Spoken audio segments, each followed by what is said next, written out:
Hi, I'm John with Probo Medical.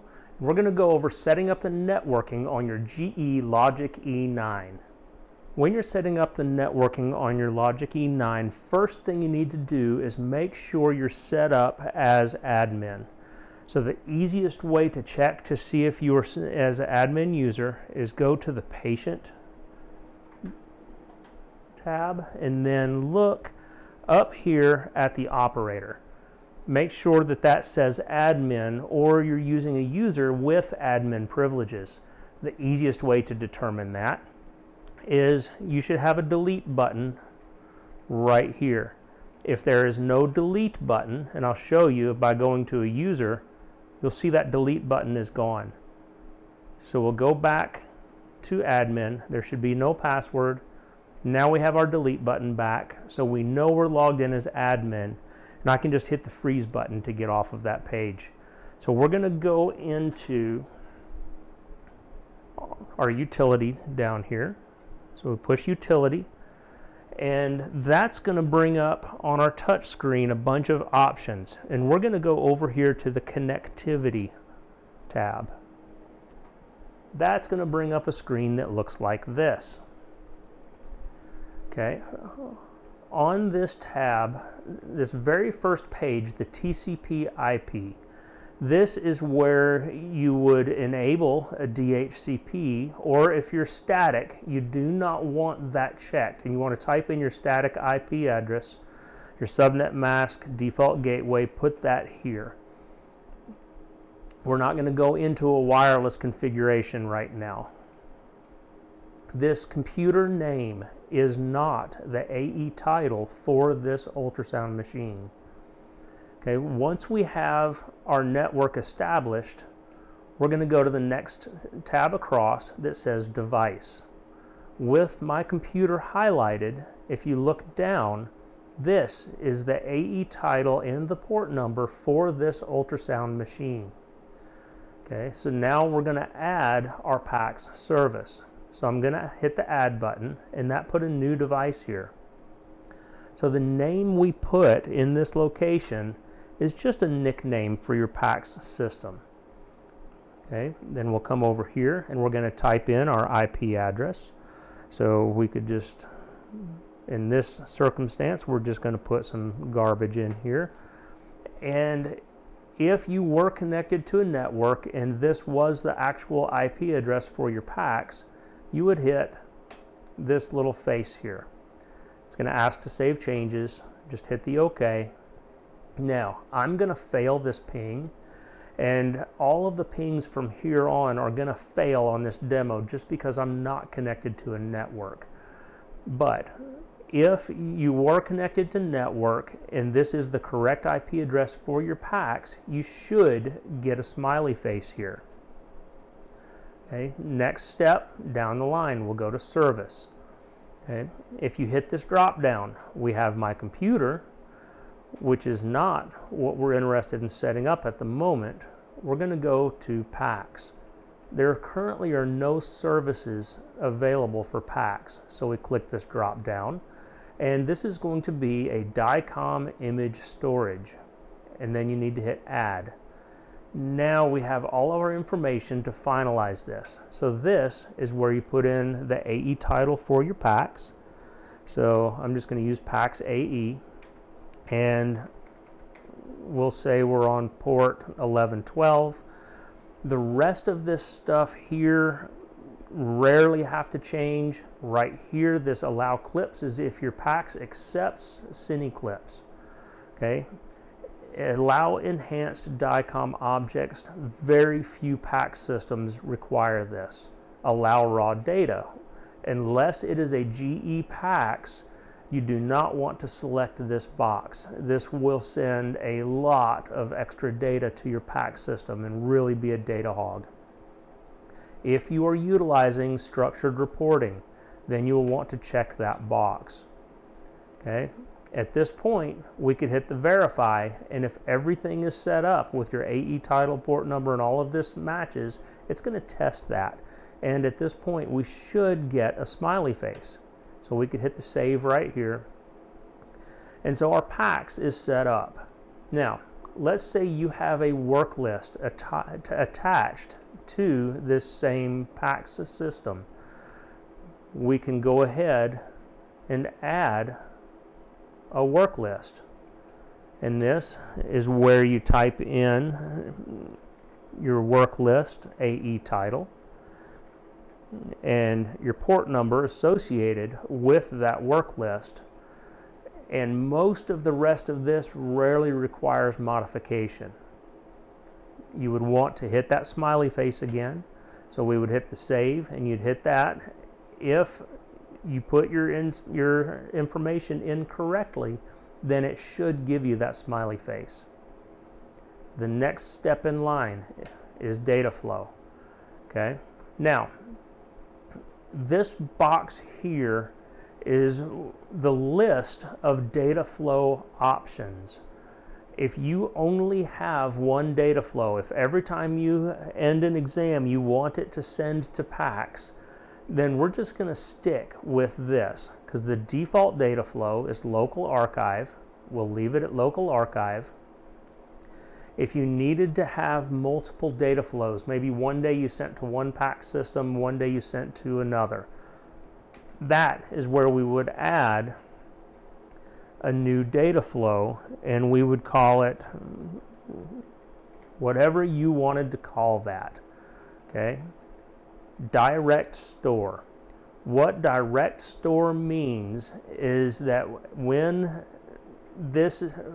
you have an active PACS system in the data flow and you have direct store selected, every image that gets saved is going to be sent to that PACS system as you go. It is not going to wait until the end of your exam to send those images to the PACS system.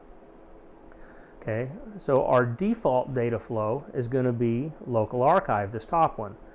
If I wanted the default to be option 2, I would select it here, but I'm not going to.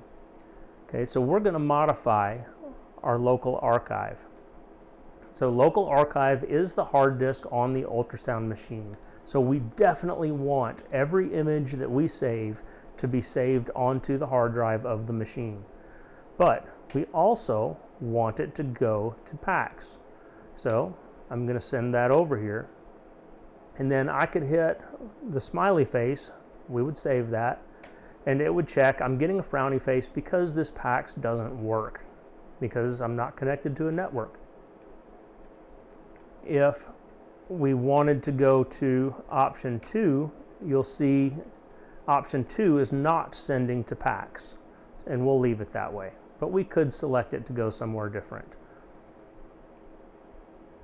One thing I forgot to mention over here on the service. Under DICOM image storage, this name, DICOM image storage, is also more of a nickname. It has nothing to do with your connectivity. It's just a placeholder. So if I put PACS on that, and for DICOM work list, I just wanted work list, I could save that. And we're going to come back over here to data flow, and you're going to see now it's listing PACS instead of DICOM image storage, because that's the name we gave our PACS system. Button is next. This has to do with your store buttons. Okay, so if you look down at your keyboard, you have a P1, P2, P3, P4. These are various buttons that can do multiple things when you're saving your images. Come up here and you're going to see print 1, 2, 3, and 4. So print 1 is going to be our primary save button. One of the super important things is you want that to say ultrasound image.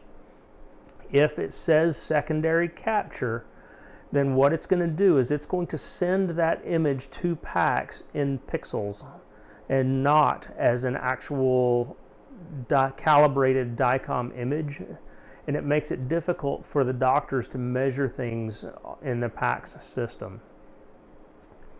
Okay, most of the rest of this stuff we don't worry too much. Add multi-frame data, compression, JPEG. These are all good, typically where they're at. I wouldn't mess with those too much. This matters. Okay, so this print flow view, if copy to data flow is not in this box, then any image you save with that button will not go to PACS. So we're going to go to print to. Okay, once again, I have ultrasound image selected. There are a lot of sonographers out there that when they are saving images, you'll have about half of them use P1 as their primary save button, and about half use P2 as their primary save button. Because they're just get used to hitting freeze, save, instead of freeze, save. And so I set both P1 and P2 to do exactly the same thing, unless I'm specifically requested to do otherwise. So what you want to do is make sure this is ultrasound image, make sure the compression ratios are the same, and make sure you have copy to data flow. And what I'll do is I'll bounce back and forth and make sure, so we don't care about the volumes or advanced, but we'll make sure that this field and this field are showing exactly the same thing. Once we're done on this page, we can hit save. Removable media. This has to do with your CD. Most people don't worry too much about this page. But the miscellaneous page does have a couple things we want to look at. We're going to look over here, not much. Everything looks here. So export to USB. You do want to create a DICOM directory. That does help. So some of these warnings and acknowledge buttons are a little cumbersome. So you can ask your sonographers, so like request acknowledge at end of exam. So every time they try to end an exam, a pop-up is going to come up saying, are you sure you want to end? If you don't want to deal with that pop-up, you can deselect that. If you try to store an image without a patient's name, right here is where it's going to show a warning, hey, you're trying to store an image without a patient's name. If you don't want to see that warning, deselect the box. So that's what we have there. Over here, there is a store dual as DICOM only.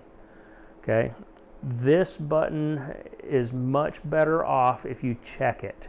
If you do not check that box, if they try to go back in post and edit a dual screen image, the machine acts really funny and it's really difficult to edit a dual screen image. But if it's stored as DICOM only, you can go back in and look at that whole image with both sides popping up, and it's a lot easier to edit that in post. Another one that a lot of people really like is allow press and hold print key to replace an image. So that is a very popular button. If you are reviewing a study that you just finished and you notice halfway up one of your annotations was off, you can pull that image up, correct the annotations, push and hold the print button, and it will delete the original and replace it with your modified image. And that way that image doesn't go to the end of the study. It actually puts it up where that image was in the original study, so things don't get out of order. So that's pretty much it with networking your machine. So we'll hit save, we'll hit exit, and you should be good to go.